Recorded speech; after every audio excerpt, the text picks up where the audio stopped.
नमस्कार, आदाब, सत श्री अकाल, जय भीम, जोहार। मेरा नाम है नवीन कुमार।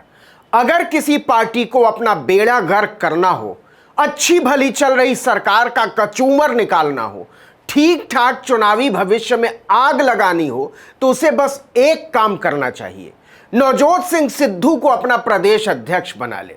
वो तीनों काम अकेले निपटा देंगे और इतनी कुशलता से निपटाएंगे कि दिल्ली में बैठे हाईकमान के संभलते संभलते नैया डूब चुकी रहेगी। लेकिन सिद्धू के साथ हो गया है बहुत भारी खेल।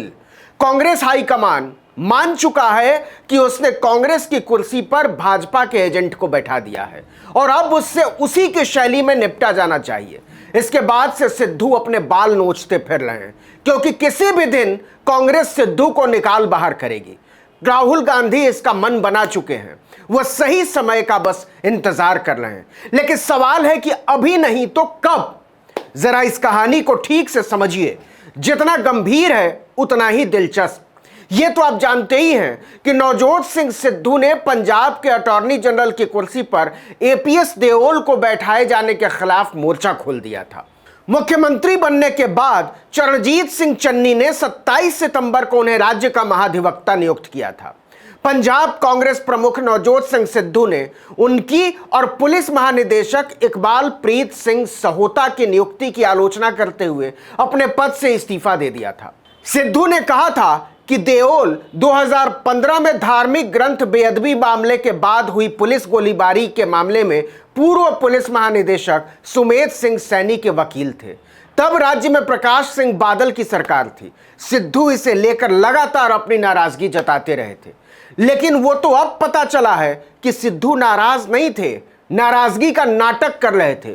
कांग्रेस के प्रदेश अध्यक्ष की कुर्सी पर बैठकर अपनी पार्टी के खिलाफ षड्यंत्र कर रहे थे। यह भेद खुला कैसे, जरा इसको समझिए। हुआ यूं कि 1 नवंबर को नाराज सिद्धू को मनाने के लिए चरणजीत सिंह चन्नी ने तय किया कि अटॉर्नी जनरल एपीएस देओल का इस्तीफा ले लिया जाए। देओल इसके लिए खुशी खुशी तैयार भी हो गए। उन्होंने मुख्यमंत्री को जाकर अपना इस्तीफा सौंप भी दिया। यह बात अखबारों में छप भी गई कि सिद्धू को मनाने के लिए चरणजीत सिंह चन्नी ने अपने एजी का बलिदान ले लिया। हालांकि उन्होंने डीजीपी को हटाने से पहले ही साफ इनकार कर दिया था। लेकिन सिद्धू की चालाकी पकड़ी कैसे गई? वो ऐसे कि जब एजी चन्नी को इस्तीफा सौंपकर मुख्यमंत्री आवास से बाहर निकल रहे थे, ठीक उसी समय नवजोत सिंह सिद्धू चंडीगढ़ के पंजाब भवन में एक कार्यक्रम में बैठे हुए थे। बटाला से 3 बार विधायक रह चुके अश्विनी शेखरी ने संयुक्त हिंदू महासभा का गठन किया था। किसी ने सिद्धू के कान में आकर बताया कि सीएम चन्नी ने एपीएस देओल का इस्तीफा ले लिया है, तो वो ठहाके लगाकर हंस पड़े और जोश में आए सिद्धू ने अपनी ही सरकार पर तीखा हमला बोलते हुए खुद को मुख्यमंत्री के तौर पर प्रोजेक्ट कर दिया और कहा, कांग्रेस की ऐसी तैसी, इसका कुछ नहीं होने वाला। पहले सिद्धू माहौल बनाए हुए थे कि बिजली के दाम कम नहीं किए गए, और जब चन्नी ने कम कर दिया तो सिद्धू ने कहा सब कुछ मुफ्त बांटा जा रहा है। आखिर सब कुछ मुफ्त देने के लिए पैसा कहां से लाया जाएगा? उन्होंने चन्नी और कांग्रेस पर हमला बोलते हुए कहा कि पहले एक सरकार बदल दी, फिर एक मुख्यमंत्री को राजा से रंक बना दिया, अब एक और बना दिया। ऊपर वाला देख रहा है कौन सोना है और कौन मिट्टी। जो असली लोग हैं वो मिट्टी मिट्टी हो रहे हैं। आप उन्हें उठाओ और अपने मुकुट में सजाओ, मैं भी तो हूं। उन्होंने पंजाब कैबिनेट के फैसलों पर सवाल खड़े करते हुए कहा कि ऐसे खोखले वादे जिनके पीछे न तथ्य और न सच्चाई, उनसे कांग्रेस पार्टी की मदद नहीं हो पाएगी। अगर सत्ता में लोग झूठ के जरिए लोगों को गुमराह करने की कोशिश करते हैं तो पार्टी के साथ कोई खड़ा नहीं होगा। सिद्धू ने कहा 4.25 साल ठोका ठोक, जुल्म और आखिरी 2 महीने में लॉलीपॉप बांटा जा रहा है। लेकिन उनसे पूछो कि कहां से दोगे? बड़ा सवाल यह है कि झूठ बोलकर और 500 रुपए देकर सिर्फ सत्ता पाना मकसद है या फिर पंजाब के लोगों का कल्याण करना है। अब आंख खोलने का समय है। यह धर्म युद्ध है और मैं हार नहीं सकता हूं। इस बार वोट एजेंडे पर देना, लॉलीपॉप पर नहीं।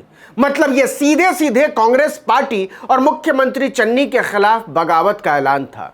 जिन अश्विनी शेखरी ने उन्हें बुलाया था, उन्होंने कहा कि मुख्यमंत्री चन्नी के इर्द गिर्द चाटुकार इकट्ठे हो गए हैं। जो पहले कैप्टन अमरिंदर सिंह को घेरे रहते थे, वही अब चन्नी को घेरे रहते हैं। हम सीएम के चारों तरफ बने इस घेरे को खत्म करना चाहते हैं। जब सिद्धू पंजाब भवन में चन्नी और कांग्रेस की मिट्टी पलीद कर रहे थे, तो चन्नी इसे लाइव सुन रहे थे, और जैसे जैसे सिद्धू की जुबान ऐंठ रही थी, उनकी त्योरियां चढ़ती जा रही थी। और जैसे ही सिद्धू का भाषण खत्म हुआ, उन्होंने एक फोन मिलाया। बताते हैं कि वो फोन उन्होंने दिल्ली में लाया था, और फोन पर दूसरी तरफ खुद राहुल गांधी थे। फोन रखते ही उन्होंने अपने निजी सचिव से एपीएस देओल का इस्तीफा मंगवाया और उसे फाड़कर फेंक दिया। इसके बाद उन्होंने दूसरा फोन मिलाया। यह दूसरा फोन उन्होंने इस्तीफा देकर अपने घर लौट रहे एपीएस देओल को मिलाया था। मुख्यमंत्री चन्नी ने उनसे सिर्फ इतना कहा कि हमने आपका इस्तीफा नामंजूर कर दिया है, आप पंजाब के अटॉर्नी जनरल बने रहेंगे। भाषण देकर अपनी सीट पर बैठे सिद्धू की कान में आकर फिर से किसी ने कहा कि आपके साथ खेल हो गया है। सीएम चन्नी ने आपको हैसियत बता दी है, देओल का इस्तीफा नामंजूर कर दिया है। तमतमाए हुए सिद्धू ने भी दिल्ली फोन मिलाया, लेकिन दूसरी तरफ से फोन काट दिया गया। इसके बाद सिद्धू बेचैन हो उठे। इसके बाद उनके नंबर पर एक फोन आया और उन्हें समझा दिया गया कि आप जो कर रहे हैं वो ऐसे ही कुछ दिन और पूरे मन से करते रहिए, क्योंकि आप कांग्रेस के लिए किसी काम के बचे नहीं हैं। पार्टी आपके दम से नहीं है। अगर अभी भी नहीं सुधरे तो आपको उचित समय पर आपकी उचित जगह बता दी जाएगी।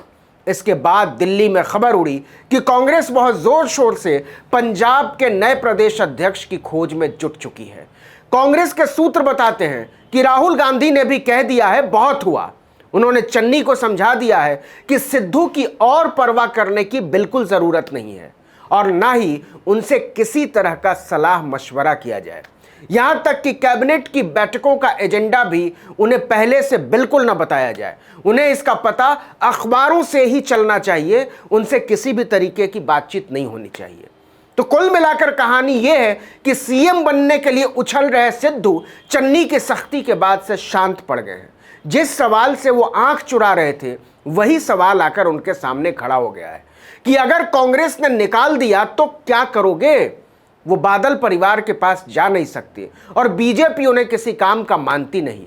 आम आदमी पार्टी लेगी नहीं, और कांग्रेस में उन्होंने खुद ही अपनी मिट्टी पलीद कर ली है। देखते ही देखते पंजाब की राजनीति का गुरु बनने चले सिद्धू गुरु घंटाल बनकर रह गए हैं। इस वीडियो में इतना ही, लेकिन अगर आपने आर्टिकल 19 इंडिया को अब तक सब्सक्राइब नहीं किया है तो फौरन कर लीजिए, बेल आइकॉन दबाइए, घंटी जैसी आकृति। अगर यूट्यूब पर देख रहे हैं तो सब्सक्राइब, और अगर फेसबुक पर देख रहे हैं तो लाइक और फॉलो। अगर फेसबुक पर देख रहे हैं तो भी हमारे यूट्यूब पेज पर जाइए, सब्सक्राइब कर लीजिए, और अगर फेसबुक पर देख रहे हैं तो भी दोनों ही चैनलों पर सब्सक्राइब कर लीजिए। ज़्यादा से ज़्यादा लोगों तक हमारे वीडियो पहुंचाइए और उन्हें सब्सक्राइब, लाइक, शेयर करने के लिए कहिए। नमस्कार।